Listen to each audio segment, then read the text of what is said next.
अगर ऑब्जेक्ट का जो वेट है मतलब फोर्स है बायोंड फोर्स से क्या है, ज्यादा है, तो ऑब्जेक्ट क्या हो जाएगा, डूब जाएगा।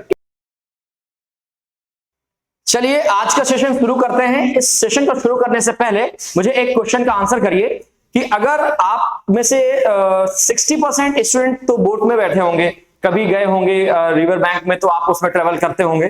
तो जब आप बोट में बैठते हैं तो क्या आपको डर लगता है, वो कुछ ऐसे ऐसे होती है, राइट? तो चलिए, मैं हूं कृष्णा तिवारी, आपका फ्रेंड एंड गाइड, और आज हम लोग शुरू करने जा रहे हैं क्लास 9th का फ्लोटेशन सीरीज का लास्ट लेक्चर। और इस लास्ट लेक्चर में हम लोग सीखने जा रहे हैं कि कोई भी जो शिप है या कोई भी बोट है वो क्यों श्रिंक कर जाती है, क्यों डूब जाती है। और सिर्फ बोट की बात नहीं है, यहां पर बात हो रही है उन सारे ऑब्जेक्ट की जिनको हम वाटर पे डालते हैं और वाटर पे डालने के बाद या तो कंप्लीटली श्रिंक होते हैं, या तो वो फ्लोट होते हैं, या तो वो क्या करते हैं, ना तो कंप्लीटली फ्लोट होते हैं और ना तो श्रिंक करते हैं, मतलब मिड में रहते हैं। तो ऐसा क्यों होता है? हम लोगों ने एक फोर्स सीखा था। क्या सीखा था? फोर्स। कौन सा? Upthrust force. जो फ्लूइड होते हैं वो अपवर्ड डायरेक्शन में एक फोर्स लगा रहे होते हैं जिसका नाम है अपथ्रस्ट फोर्स, राइट? थ्रस्ट पढ़ा, उसका एक भाई था अपथ्रस्ट। क्या था? कि जितने भी फ्लूइड से, मान लो सपोज ये मेरे पास एक क्या है, वाटर टैंक है, और इस वाटर टैंक में मैंने पानी भरा हुआ है, और इस पानी में मैंने कोई एक ऑब्जेक्ट ए डाला है, ठीक है? और इस ऑब्जेक्ट में पता है ये जो वाटर है, ये जितना भी इसमें स्विंग करेगा वो चारों तरफ से इसमें फोर्स लगा रहा होगा। तो चारों तरफ से फोर्स नहीं लग सकता, तो जो इधर से फोर्स लगा है वो प्रेशर लग रहा है, pressure exerted by the fluid, और कंप्लीट पूरे पोर्शन में प्रेशर लग रहा है इक्वल इक्वल। हम लोगों ने पढ़ा पिछली क्लास में। इसके बाद ये जो एक फोर्स लग रहा है जो इसको ऊपर की तरफ धक्का दे रहा है, इसे ही हम लोग बोलते थे अपथ्रस्ट फोर्स। थोड़ा सा रिकैप था, हैशटैग रिकैप। तो इसको बोलते हैं अपथ्रस्ट फोर्स, राइट? अगर मान लो जितनी स्पीड से आप, जितनी तेजी से इस वाटर में जितनी तेजी से कोई ऑब्जेक्ट डालोगे उतनी ही तेजी से वो ऊपर आएगा। अगर वो पत्थर और आयरन नहीं है तो मान लो वुडन ब्लॉक है और वुडन ब्लॉक खूब स्पीड से आपने से फेंका उसमें, तो जितनी स्पीड से फेंकोगे उतनी ही स्पीड से ऊपर आएगा। ये आप घर में एक्सपेरिमेंट कर सकते हैं और करने के बाद इसको देख लीजिएगा। क्यों? एक्शन रिएक्शन पढ़ रखा है। मतलब फ्लूइड एक फोर्स लगाता है डाउनवर्ड टू अपवर्ड डायरेक्शन में, उसको बोलते हैं अपथ्रस्ट फोर्स। ओके, अच्छा, अब मान लो कि क्यों ऑब्जेक्ट श्रिंक कर जाते हैं, इसकी बात करते हैं। क्यों डूब जाते हैं? बड़ा सिंपल सा लॉजिक है। अगर मान लो आप और मैं एक दूसरे को धक्का दे रहे हैं तो कौन गिरेगा? अगर मैं आपसे पूछूं तो आप कहेंगे सर जिसका फोर्स कम होगा वो गिरेगा। सिंपल सी बात है ना? अगर मान लो मैं इस ऑब्जेक्ट का वेट लेट कर लेता हूं, कितना है, m/g है, और ये भी क्या लगा रहा है, एक टाइप का अपथ्रस्ट फोर्स लगा रहा है, फोर्स लगा रहा है। तो अगर इस कंडीशन में वेट, मतलब ये भी तो एक टाइप का फोर्स है, m इंटू में एक्सेलरेशन, a को g से रिप्लेस किया था हम लोगों ने ग्रेविटेशन टाइम पे। तो अगर वेट हमारा क्या है, ज्यादा है, किससे? अपथ्रस्ट फोर्स से। और इसी अपथ्रस्ट फोर्स को क्या बोलते थे? Beyond force. अगर ऑब्जेक्ट का जो वेट है मतलब फोर्स है बायोंड फोर्स से क्या है, ज्यादा है, तो ऑब्जेक्ट क्या हो जाएगा, डूब जाएगा। क्या हो जाएगा? डूब जाएगा, कंप्लीटली डूब जाएगा। सिंपल सी बात भाई। वो जो वाटर है वो इतना फोर्स नहीं लगा पा रहा है, तो उसका फोर्स कम होगा, रिजल्टेंट में क्या हो जाएगा, जो दूसरे ऑब्जेक्ट का वेट है, फोर्स है, वो ग्रेटर देन हो गया, रिजल्टेंट बैलेंस नहीं हुआ, तो इसका मतलब क्या हो गया, डूब गया। डूब गया ना? चलो ठीक है। तो ये तो हो गई कि हाउ डज ऑब्जेक्ट सिंक। दूसरा ऑब्जेक्ट मान लीजिए, दूसरा क्या है कि अगर weight of object is less than the buoyant force, तो वो ऑब्जेक्ट क्या करने लगता है, वो फ्लोट करने लगता है। क्यों? अब बायोंड फोर्स पूरी ताकत से आ गया। सपोज हम और तुम आपस में धक्का दे रहे हैं और मेरे पास खूब सारी ताकत है तुम्हारे कंपैरिजन में, तो तुमको फिर मैं अपनी तरफ आने नहीं दूंगा, धक्का दिए रहूंगा। लेकिन अगर मैं ही कमजोर पड़ गया तो पहला केस हो जाएगा मेरे साथ, तुम्हारा वेट, तुम्हारा फोर्स ज्यादा हो गया तो तुम डूब सकते हो। और अगर मैं लिक्विड हूं और मेरा फोर्स तुम्हारे फोर्स से ज्यादा है तो मैं तुमको क्या है, अपने ऊपर रोक के रखूंगा। तो ये कारण है कि कोई ऑब्जेक्ट क्यों नहीं डूबता है। ठीक है। इसके बाद थर्ड क्या कंडीशन बन सकती है? थर्ड कंडीशन बन सकती है कि वेट इज ऑलवेज नहीं, weight is equal to the buoyant force. ये थर्ड कंडीशन बन सकती है। इस कंडीशन में पता है कैसा रहेगा? इस कंडीशन में ऑब्जेक्ट ना तो क्या होगा, श्रिंक करेगा, ना तो कंप्लीटली फ्लोट करेगा। मतलब कुछ इस तरह से रहेगा वाटर के अंदर ही, लेकिन ना तो डूबेगा और ना तो फ्लोट करेगा। और ये कंडीशन क्या होगी? जब बायोंड फोर्स और वेट, मतलब इस ऑब्जेक्ट का फोर्स क्या होगा, इक्वल होगा। क्यों होगा भाई? रिजल्टेंट फोर्स बिकम्स जीरो, इसका फोर्स जीरो। अब ये डायरेक्शन लगा रहा है थ्रस्ट डाउनवर्ड डायरेक्शन में, ये फोर्स लगा रहा है वाटर अपवर्ड डायरेक्शन में।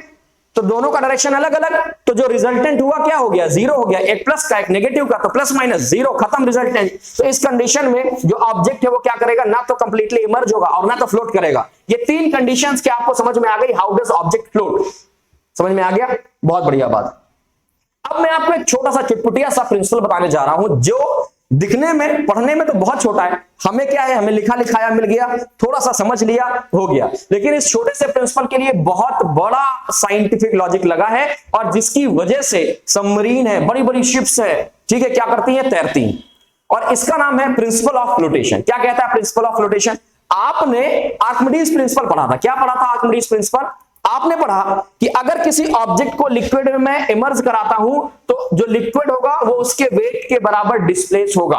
बात समझ में आ गई, नहीं आई? आ गई। जो उस लिक्विड का वेट होगा वो उस ऑब्जेक्ट के जितना इमर्ज होगा उसके वेट के बराबर। ये आर्किमिडीज प्रिंसिपल पढ़ा था। सेम एज फ्लोटेशन प्रिंसिपल है, लेकिन इसमें क्या है, इसमें यह है कि जितना हमारे पास ये ऑब्जेक्ट का फोर्स होगा, जितना इस ऑब्जेक्ट का फोर्स होगा, और उतना ही वाटर क्या होना चाहिए, उसी के बराबर वेट का वाटर क्या होना चाहिए, डिस्प्लेस होना चाहिए। एज एग्जांपल, अगर मान लो एक पानी भरा हुआ है कहीं पर और उस पानी में आयरन नेल डाल देता हूं तो वो डूब जाती है, लेकिन एज कंपैरिजन ऑफ शिप्स, बड़े बड़े शिप्स जो कि आयरन के लोहे के बने होते हैं वो नहीं डूबते हैं। क्यों? इसका रीजन है, ये 2 मार्क क्वेश्चन एग्जाम में कई बार पूछा जाता है कि आयरन की नेल डूब जाती है बल्कि बड़े बड़े शिप्स तैरते रहते हैं। पहला तो उनका शेप जो कि आर्किमिडीज प्रिंसिपल पर डिपेंड है, स्ट्रीमलाइन बॉडी, ठीक है, हॉलो रहते हैं थोड़े से। और दूसरी चीज क्या है कि वो large amount of water displace करते हैं, और जब large amount of water displace होता है तो उसमें बायोन फोर्स समझ में आता है, जबकि जब छोटी सी आयरन नेल वाटर में जाती है तो उतना large amount of water displace नहीं हो पाता। दैट्स व्हाई आयरन नेल क्या हो जाती है, डूब जाती है। इसका दूसरा रीजन भी है, स्ट्रीमलाइन बॉडी का मतलब देखो जरा, जो उसका एरिया होता है वो कैसा होता है, नैरो से ब्रॉड की तरफ आता है, narrow area to broad area, right. और इस narrow area to broad area में हम लोग क्या देखते हैं, एरिया ज्यादा तो प्रेशर कम, एरिया ज्यादा, अरे भाई इसको चुप करा लो कोई अरे ये एक्चुअली क्या है कि हमने पाल के रखा हुआ है, अगर कोई स्ट्रेंजर आता है तो भौंकने लगता है, तो इसमें कोई इतनी बड़ी बात नहीं, जानवर है, मुंह है, रोक तो सकते रहे, डेमोक्रेसी है भाई। चलो ठीक है, क्या हुआ, तो जिसका एरिया ज्यादा तो प्रेशर कम, बात समझ में आई, प्रेशर कम तो डूबेगा नहीं, लेकिन अगर एरिया कम है तो प्रेशर उतना ही ज्यादा लगेगा। याद है ना, pressure is inversely proportional to the area.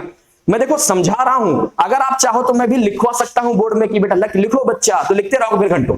बात समझ में आई कि नहीं? नोट्स आपको बने बनाए मिल जाएंगे इस चैप्टर के खत्म होने के बाद, जब हम इसके न्यूमेरिकल्स करेंगे। आप लोग समझते चलो, बुक ओपन कर लो, एनसीईआरटी या रेफरेंस बुक जो भी रखा है आपके पास, कोई भी बोर्ड के, वो आप फटाफट ओपन करो और उससे उसको समझते चलते हैं, ठीक है। तो हम लोग कहां थे, हम लोग थे कि अगर मान लो उस शिप की बात करें तो शिप का जो एरिया होता है वो बड़ा होता है, एरिया ज्यादा होने की वजह से प्रेशर कम लगता है, और प्रेशर कम होने की वजह से डूबती नहीं है वो चीज। आपको टायर वाला, ट्रैक्टर के टायर्स का एग्जांपल याद है का, ट्रैक्टर के टायर्स ब्रॉड बनाए जाते हैं ताकि एरिया ज्यादा हो जाए तो प्रेशर कम लगे, ताकि गीली खेतों में वो धसे नहीं, घुसे नहीं। मान लो घुस जाएगा तो ट्रैक्टर चले कैसे, है कि नहीं है? बल्कि नेल का एरिया पतला होता है तो क्या हो जाता है, डूब जाती है, क्योंकि प्रेशर ज्यादा एक्सर्ट करती है। क्या है, लॉ ऑफ फ्लोटेशन समझ में आया? ठीक है। अब एक बहुत ही प्यारा सा टॉपिक है जिसका नाम है डेंसिटी। डेंसिटी पर भी बहुत सारी चीजें डिपेंड करती हैं, और इसके बहुत सारे एग्जांपल हैं लॉ ऑफ फ्लोटेशन के। जैसे मैंने आपको बताया, सबमरीन अपनी इच्छा के, अपने जो उसकी विश होती है, उसको ऊपर आना है तो फ्लोट करती है, नीचे जाना है तो इमर्ज हो जाती है। शिप्स, बड़े बड़े शिप्स तैरते हैं, आयरन नेल नहीं तैरती है। और कई सारे एग्जांपल हैं, जैसे मैं आपको बता दूं, जस्ट अ मिनट, मैं आपको बता देता हूं इसी कुछ एग्जांपल। जैसे ice cube float on water, आप अगर पानी में आइस क्यूब डालते हो तो तैरती रहती है। तो ये डिपेंड करती है किस पे, डेंसिटी पे डिपेंड करती है, क्योंकि आइस की जो डेंसिटी है वाटर से क्या है, कम है। जबकि अगर आप किसी अल्कोहल में या आप आइस को किसी दूसरी चीज में डालते हैं, तो क्या कोल्ड ड्रिंक में डालते हैं, तो कंप्लीटली क्या हो जाती है, वो इमर्ज हो जाती है। बात समझ में आ रही है? तो इसी को हम लोग सीखते हैं कि क्यों ऐसा होता है। देखो, डेंसिटी हमारा अगला टॉपिक है, बहुत इंपॉर्टेंट टॉपिक है। डेंसिटी क्या होता है? डेंसिटी होता है, अगर सिंपल बात करें, मास अपॉन में वॉल्यूम, ठीक है।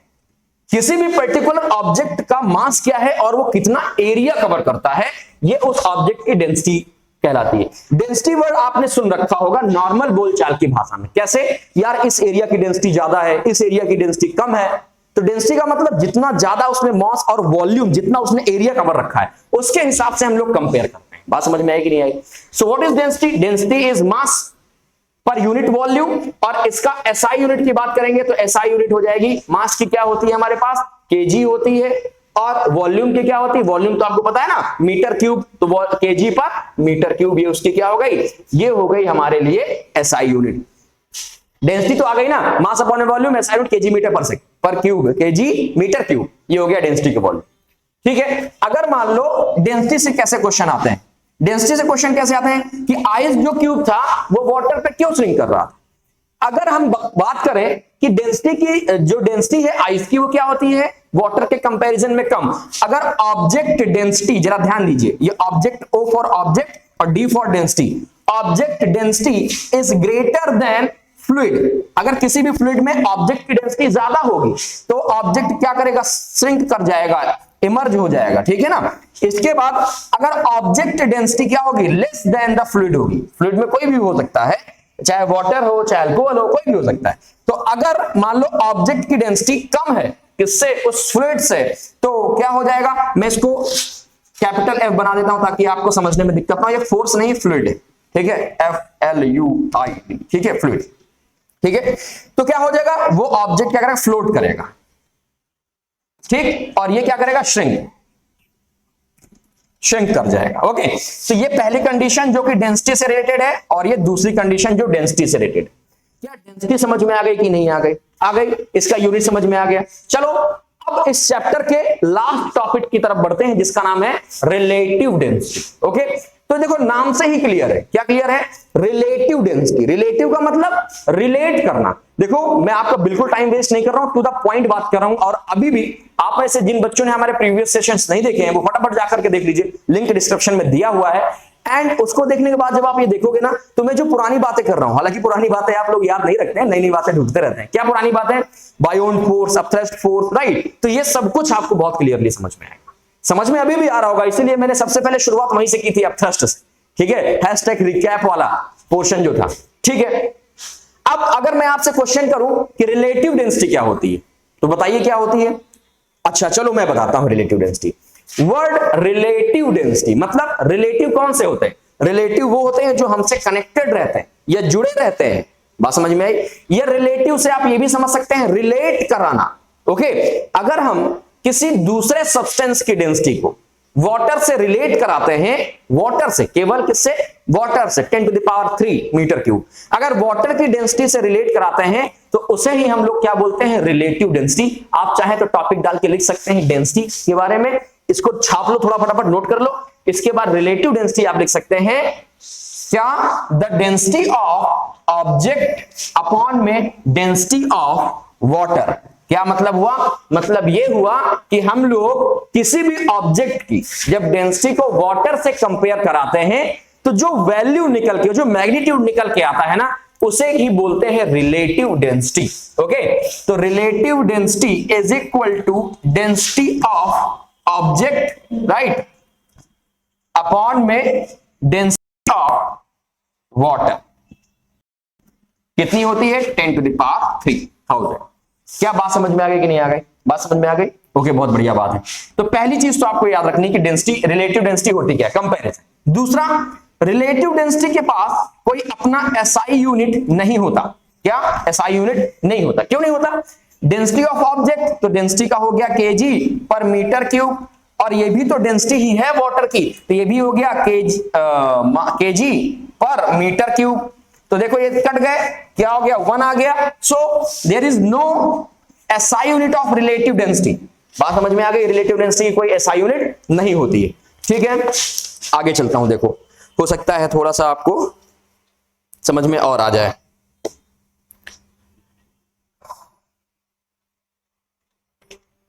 ओके, एक क्वेश्चन है, जरा देखो, एक क्वेश्चन करते हैं, अब ये क्लियर हो जाएगा। देखो एक क्वेश्चन है, तो इस क्वेश्चन के थ्रू मैं इस कॉन्सेप्ट को आपको क्लियर कराने की कोशिश करता हूं। क्वेश्चन जरा सुनिएगा। क्वेश्चन कहता है an aluminium cylinder of length 25 centimetre. एक सिलेंडर है, एल्युमिनियम का सिलेंडर है भाई, ये सिलेंडर है। ओके, और इसकी जो लेंथ है, जो इसकी क्या है, लेंथ है, वो कितनी है, 25 सेंटीमीटर है। ठीक है, और रेडियस क्या दिया हुआ है, आर। आर की वैल्यू गिवन है हमारे पास 6 सेंटीमीटर गिवन है। और वेट कितना दिया है, वेट दिया हुआ है 7.6, क्या दिया हुआ है 7.6 दिया हुआ है, मतलब मास दिया हुआ है ये, वेट 7.6 kg। इसके बाद क्या कहता है, calculate the density of aluminium cylinder, KG दिया है ना तो मास है। अब क्या करें, calculate the density of aluminium cylinder. Okay, बहुत बढ़िया बात है। तो डेंसिटी निकालना है सबसे पहले। तो डेंसिटी के लिए क्या होता है, डेंसिटी के लिए होता है density is equal to mass upon में वॉल्यूम। बताओ कोई दिक्कत, ठीक है। तो डेंसिटी को रो से डिनोट करते हैं, ये हम लोग पीछे सीख के आए थे। तो मास कितना है 7.6 और वॉल्यूम कितना होता है सिलेंडर का, सिलेंडर का वॉल्यूम होता है कितना भाई, सिलेंडर का वॉल्यूम होता है हमारे पास पाई आर स्क्वायर एल। क्या होता है, pi r square L, pi r square L, ठीक है भाई। तो रो की जगह रो 7.6, पाई की वैल्यू कितनी है आपको पता है 22 अपॉन में 7, आर स्क्वायर तो आर की वैल्यू 6 तो 6 इंटू 6, और एल की वैल्यू कितनी दी हुई 25 सेंटीमीटर, 25 सेंटीमीटर। देखो सबको सेंटीमीटर में दिया हुआ है ना, ओके। लेकिन वॉल्यूम क्या होता है, वॉल्यूम तुम चाहे सेंटीमीटर क्यूब में निकाल लो या तो मीटर क्यूब में निकाल लो। अगर हमें डेंसिटी में चाहिए तो इसका एसआई यूनिट क्या होता है, केजी पर मीटर क्यूब। तो हमें इसमें क्या चाहिए, मीटर क्यूब चाहिए। आप इसको लिख भी सकते हो केजी पर सेंटीमीटर क्यूब भी लिख सकते हो, ऐसा गलत नहीं है, ओके। लेकिन जब हम लोग न्यूमेरिकल सॉल्व करेंगे तो यूनिट सेम करने की कोशिश करेंगे। फिलहाल ये चीज आपको समझ में आ गई होगी। अब इसका आप क्या करो, कैलकुलेट करा लेना। कैलकुलेट कराने के बाद जो भी आंसर आएगा वो आपकी डेंसिटी होगी, जिसका एसआई यूनिट आप अपने इस कैलकुलेशन के हिसाब से लिखोगे। अगर सेंटीमीटर में लिखोगे तो हो जाएगा केजी पर सेंटीमीटर क्यूब, अगर मीटर क्यूब में लिखोगे तो केजी पर मीटर क्यूब हो जाएगा। दोनों में आंसर सही रहेगा आपका। क्या क्वेश्चन समझ में आया कि नहीं आया? ये क्वेश्चन किससे था, डेंसिटी से रिलेटेड था, मास अपॉन में वॉल्यूम, ठीक है, ओके। अच्छा, मैं एक छुटपुटिया क्वेश्चन आपको और बोलता हूं, इसका आंसर आप लोग खुद करके बताइएगा। वीडियो को पॉज करने के बाद आप इसका आंसर क्या करोगे, कमेंट करोगे, ठीक है। इसके बाद फिर देखो क्वेश्चन क्या कहता है। क्वेश्चन कहता है relative density of copper is 8.89, relative density of copper is 8.89। फिर क्या कहता है, कहता है what is the density of copper in SI unit. अब हमें केजी पर मीटर क्यूब में निकालना पड़ेगा, ठीक है। Given that density of water, density of water given है कितना 10 टू द पावर 3 केजी पर मीटर क्यूब, ठीक है, ओके। तो रिलेटिव डेंसिटी क्या होती है, फॉर्मूला बताओ बताओ बताओ, फॉर्मूला क्या होगा। रिलेटिव डेंसिटी होती है डेंसिटी ऑफ ऑब्जेक्ट, ये सब्सटेंस, अपॉन में डेंसिटी ऑफ वाटर, यही तो होता है। तो डेंसिटी ऑफ ऑब्जेक्ट कितना है 8.89 और डेंसिटी ऑफ वाटर कितना है 10 टू द पावर 3, ठीक है। अब ओके, इसका कोई एसआई यूनिट होते नहीं है, केजी मीटर क्यूब में है। तो जो रिलेटिव डेंसिटी निकल के आया, सॉरी क्या निकालना है अपने क्वेश्चन में, निकालना है density of, find the what is the density of copper in SI unit, ठीक है भाई। तो यहां से आपको निकल के आ जाएगा डेंसिटी ऑफ ऑब्जेक्ट अपॉन में डेंसिटी ऑफ वाटर, तो निकल के आ गया रिलेटिव डेंसिटी। रिलेटिव डेंसिटी जरा रखो जरा 8 पॉइंट, देखो यहां से कैलकुलेशन थोड़ा सा मिस्टेक है, देखो देखो देखो, डेंसिटी ऑफ ऑब्जेक्ट निकालना है तो रिलेटिव डेंसिटी की वैल्यू दी है, ये किसका देके आया है, ये रिलेटिव डेंसिटी देके आया है ना भाई। ये हो जाएगा 8.89, ओके, इनटू में डेंसिटी ऑफ वाटर क्या हो जाएगा 10 टू द पावर 3 हो जाएगा, नहीं और इज इक्वल टू आ जाएगा हमारे पास क्या, डेंसिटी ऑफ ऑब्जेक्ट मतलब कॉपर। तो density of copper is equal to, ये ट्रांसपोज हो जाएगा, तो 8.89 इनटू में 10 टू द पावर 3, जो आप कैलकुलेट करके लाओगे वही आपका क्या हो जाएगा, आंसर हो जाएगा। कैलकुलेशन आपको करना है। क्या बात समझ में आ गई कि नहीं आ गई? तो देखो ये छोटा सा एक टॉपिक बचा हुआ था हमारे इस पूरे ग्रेविटेशनल चैप्टर में, जिसका एक छोटा सा पार्ट था फ्लोटेशन, वो आज के लेक्चर में हम लोगों ने खत्म कर लिया। आपको मैंने कुछ डेंसिटी से रिलेटेड क्वेश्चन भी करा दिए, ओके। अब आई होप कि ये क्वेश्चन आपको क्लियर होगा और ये चैप्टर भी पूरी तरह से कंप्लीट हो गया है। कोई भी एक सिंगल टॉपिक भी नहीं है जो इसमें बचा हुआ है, ठीक है। इवन मैंने ग्रेविटेशन पार्ट के न्यूमेरिकल्स करा दिए हैं, इसमें ज्यादा न्यूमेरिकल्स है नहीं, अगले सेशन में कवर कर लूंगा। अब हम लोग जो क्वेश्चन करने की कोशिश करेंगे ना, वो असर्शन रीजन क्वेश्चंस और केस बेस्ड क्वेश्चन करने की कोशिश करेंगे, ठीक है। तो आई होप स्टूडेंट्स कि आपको ये सेशन समझ में आया होगा। आप मुझे प्लीज अपना सपोर्ट ऐसा ही बनाए रखें, कमेंट करके जरूर बताएं। और अभी भी अगर आप में से किसी बच्चे ने हमारे चैनल को सब्सक्राइब नहीं किया है तो फटाफट जाकर के वो लाल वाली जो बटन उसको दबा दो और जो बगल में घंटी है ना उसको बजा दो, ठीक है। दबाने के बाद बजाना जरूर, ठीक है। तो मिलते हैं अपने नेक्स्ट सेशन में, तब तक के लिए हंसते मुस्कुराते रहिए। Bye bye, tata, take care.